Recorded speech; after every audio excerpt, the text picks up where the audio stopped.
All right, let's just get right into it. Something big is happening right now. You can think of it like a political earthquake, and it's shaking governments all over the planet.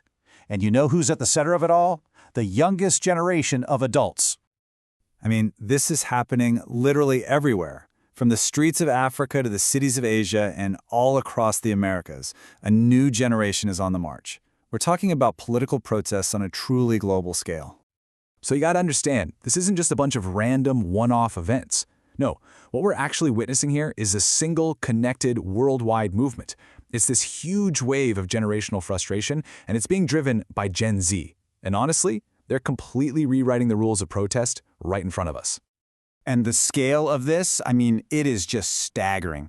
We've seen these youth-led movements just explode in places like Kenya, Nepal, Bangladesh, Peru. The list goes on and on. This is just a glimpse, really, but it shows you how this uprising is jumping across borders and across cultures. It's truly global. Okay, so that's the what. But what about the why? What is fueling all this fire? Why this generation right now with so much force and so much determination? Well, to really get it, you have to look at the world they grew up in. And the data on this? It's crystal clear. Gen Z's activism comes from this deep, deep anxiety over what they see as systemic failures. Just look at these numbers. You've got a whopping 72% worried about being able to afford healthcare, 64% pointing to climate change. They're looking around and seeing a system that just isn't tackling the biggest, most fundamental issues. Things like survival and basic justice. And behind every one of those percentages is a real person, a real story. This quote, right here, it just hits you.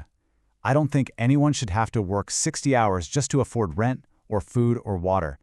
That's not some abstract political idea, right? For so many, it's the day-to-day struggle. It's this feeling that the basic promise of society, well, that it's been broken. And this number right here, wow. It just perfectly illustrates the problem. Think about it. In a place like Morocco, more than a third of young people can't find a job. And get this, we're talking about the most educated generation in history, walking into an economy that's offering them way less opportunity than their parents had. That's a recipe for frustration. It's like a powder keg just waiting for a spark. So here's the key takeaway, the thing you really need to get. This is a unified fight. It doesn't matter if the initial spark is a new tax in Kenya or a social media ban in Nepal. The root causes, they're the same.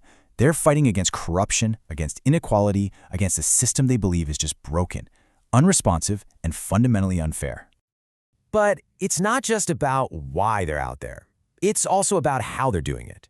This is where it gets really interesting. Because Gen Z is digitally native, they have a completely new playbook for protest. And let me tell you, the old guard is struggling to keep up. Okay, so look at this comparison. It's like night and day. Think about old school protests. They were hierarchical, right? You had a leader, a clear structure, they were kind of slow to get going. Gen Z, they've completely flipped that. Their movements are decentralized, like a swarm. There's no single leader to arrest, which makes them super resilient. And it allows for what's called flash mobilization. They can appear out of nowhere in massive numbers almost instantly. And what's the engine driving all this? Social media, of course. But they're using it in a really smart way. They use platforms like TikTok with its viral algorithms to just blast their message out to millions. Then, they use encrypted apps and places like Discord as these secret command centers for planning. What this means is they can organize and react faster than governments can even figure out what's happening. And the crazy part? When governments try to shut them down or censor them, it just adds fuel to the fire and makes the protests even bigger. And please, don't make the mistake of thinking this is just a bunch of angry posts online that don't lead to anything. Absolutely not. This new way of protesting is having massive, real-world consequences. We're talking tangible, sometimes even revolutionary change. Just look at what happened in Nepal. The speed of it's just mind-blowing. So on September 8th, protests kick off over a social media ban. They're met with deadly force. The very next day, the prime minister is gone, resigned. And then, just a couple of days after that, a poll is held on a Discord server with over 145,000 members, and it actually helps choose the country's next interim prime minister. A government was essentially toppled in 5 days. Unbelievable. And it's not just Nepal. This is happening all over. In Bangladesh, youth protests pushed out the prime minister. In Kenya, they forced the government to back down on a hugely unpopular finance bill. Madagascar, the president was literally sent into exile. These aren't just symbolic gestures. These are solid, concrete wins. But we have to be clear. These victories don't come easy. They come at an incredibly high price. In places like Nepal and Kenya, security forces have responded with brutal, even deadly force. But still, they keep protesting.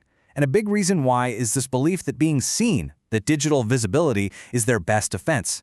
By live streaming and posting everything, they can turn a local crackdown into a global news story, which puts immense pressure on these governments. So, when you put it all together, what does it all mean? It means a powerful new political force has officially arrived on the world stage. This isn't a generation that's waiting around for someone to hand them the keys. They're not asking for permission. They are actively shaping the world right now.